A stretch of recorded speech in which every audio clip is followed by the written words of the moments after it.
ओम सहजात्म स्वरूप परम गुरु शुद्ध चैतन्य स्वामी ने नमः।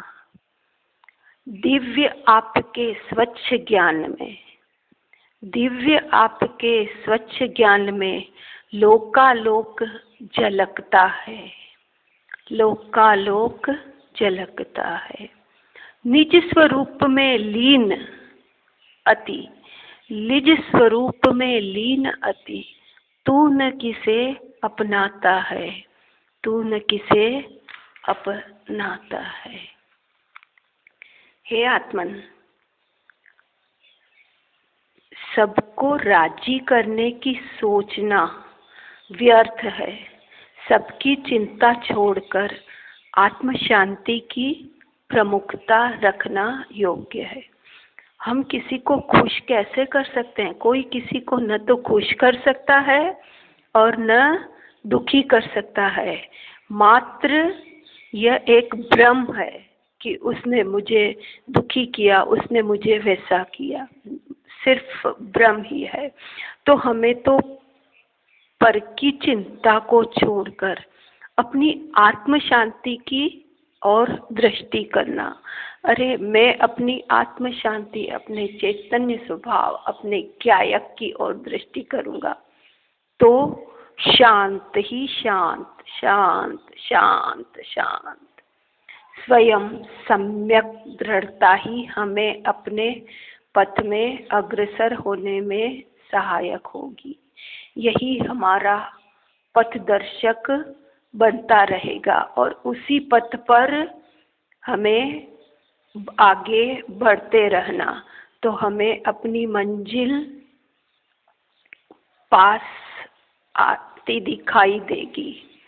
पर के सहारे से पतन ही होगा।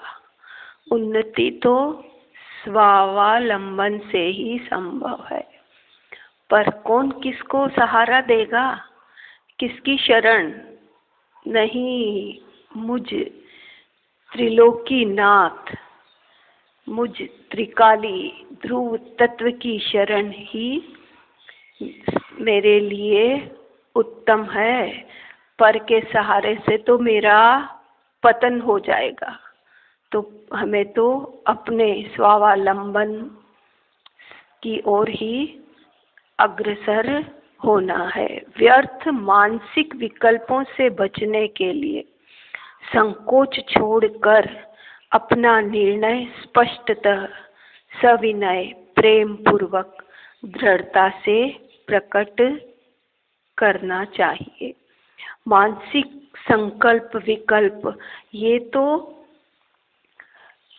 पूर्व संचित कर्मों के उदय से आते रहेंगे, पर उनका ये मेरा स्वरूप नहीं है। मैं तो इनसे सर्वथा भिन्न हूँ, ऐसा निर्णय, ऐसा मानना और प्रेम पूर्वक अपने दृढ़ता से अपने स्वरूप की ओर दृष्टि करना ही श्रेष्ठ है। किसी भी कार्य को निश्चय पूर्वक करना योग्य है। व्यर्थ का प्रमाद, शिथिलता या लोगों की बातों में आकर स्वयं के मार्ग को छोड़ देना कदापि योग्य नहीं है। जो हम कर रहे हैं वह दृढ़ता पूर्वक, निश्चय पूर्वक, मतलब स्व की ओर, अपने अंतर की ओर, अंतर जगत में प्रवेश करना दृढ़ता पूर्वक। किसी की बातों में आकर हमें अपने पथ को नहीं छोड़ देना है। हे आत्मन, आत्मा तो स्वभावतः अनंत दर्शन, अनंत ज्ञान, अनंत सुख बलादिमय है। मुझ में तो इतना ज्ञान, इतना दर्शन, सुख, अनंत सुख और अनंत शक्ति, सब कुछ मुझ में ही है। बाहर मेरा कुछ भी नहीं है। जो मेरा अपना है वह मुझ में ही है। फिर अनंत बल का विचार कर, निर्बलता, घबराहट का परिहार कर। तो ऐसा विचार करके और मुझ में शक्ति नहीं है, मुझ में घबराहट होती है, उन सब बातों को परिहार यानी छोड़ दे और मेरे भीतर मैं ही इतना दृढ़ निश्चय हो जाए कि सब कुछ मैं ही हूँ। अक्षय खजाना, अकूट खजाना भरा पड़ा है, उसको अनुभव करूं, उसका भोग करूं। ज्ञानाभ्यास तो स्वरूप में स्थिरता हेतु किया जाता है। ज्ञानी को इतनी अस्थिरता कदापि शोभा नहीं देती है।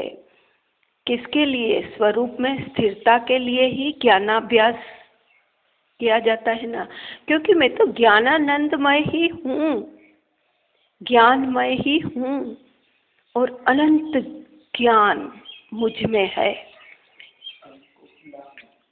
पर मैं स्वयं को भूला हूँ। उसमें ज्ञानाभ्यास तो जरूरी है। ज्ञानी को इतनी अस्थिरता कभी शोभा नहीं देती। अस्थिरता होती ही नहीं है ज्ञानी में। तो अपने स्वरूप के प्रति ही स्थिरता करने का अभ्यास निरंतर ज्ञानी को होता रहता है। आत्मन धैर्य का फल अति मधुर है। धैर्य रखना, जब समय आएगा तभी फल आएगा। इतना नहीं कि आज किया और कल मुझे मिल जाए, नहीं। हमें अनंत जन्मों के संचित कर्मों को खपाना है, तो उसमें समय लगेगा, पर करते रहें जरूर। सब ढेर ज्ञान रूपी अग्नि से जलकर खत्म हो जाएगा। धैर्य, मधुरता, सरलता, सादगी पूर्वक बाहर के संयोगों की उपेक्षा करते हुए तत्वाभ्यास में लगे रहना योग्य है। अपना जीवन बिल्कुल मधुरता के साथ, सरलता और सादगी, सादा जीवन, उच्च विचार, बस इसी के साथ बाहर के जो भी संयोग है वह मेरे नहीं है। इष्ट संयोग भी मेरा नहीं है, अनिष्ट संयोग भी मेरा नहीं है। और अपने को तत्वाभ्यास में लगाए रखना ही श्रेष्ठ है। बाहर की उलझनों को सुलझाने के प्रयास में स्वयं का उपयोग ही उलझेगा और आकुलता ही हाथ लगेगी। हम किसी को क्या सुलझा सकते हैं? पहले स्वयं तो सुलझ जाएं। हम दूसरों को कुछ भी नहीं कर सकते, पर को कुछ कर ही नहीं सकते। सभी अपने अपने कर्माधीन है और इस प्रयास में लगेंगे तो खुद ही उलझ जाएंगे। और क्या हाथ में क्या आएगा? आकुलता, जो मेरा स्वरूप ही नहीं है। उदासीन ज्ञाता मात्र रहकर आत्महित में उद्यमी रहना। मात्र ज्ञाता, सब ज्ञाता दृष्टा बनकर, जानकर अपने आत्महित में ही लगे रहना। एक परमाणु मात्र का ग्रहण किए बिना ही मोही प्राणी मान्यता में अनंत पर पदार्थों का ग्रहण कर आकुलित होता है।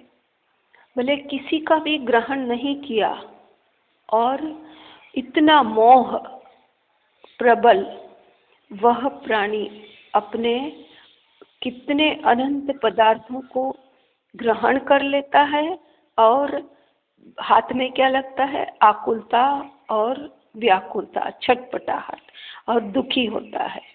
और सम्यक तत्वाभ्यास द्वारा यथार्थ बोध प्रकट होते ही अनंत पदार्थों से संबंध छूट जाता है। जैसे जैसे अपने भीतर जाएंगे, सम्यक का बोध होता जाएगा, तो ये बाहर के जो पदार्थ है, संबंध है, वह सब छूटते जाएंगे, छोड़ना नहीं पड़ेगा, अपने आप छूट जाएंगे।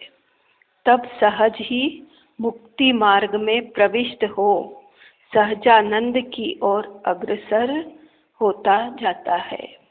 तो इसी मार्ग पर चलते चलते हमें मुक्ति मार्ग में प्रवेश करना और सहज आनंद आनंद आनंद आनंद का अनुभव करते रहना, जो मेरे भीतर ही है। इन्हीं भावनाओं के साथ ज्ञानानंद स्वरूपो हम, ज्ञानानंद स्वरूपो हम, ज्ञानानंद स्वरूपो हम। ओम अरहम, ओम अरहम।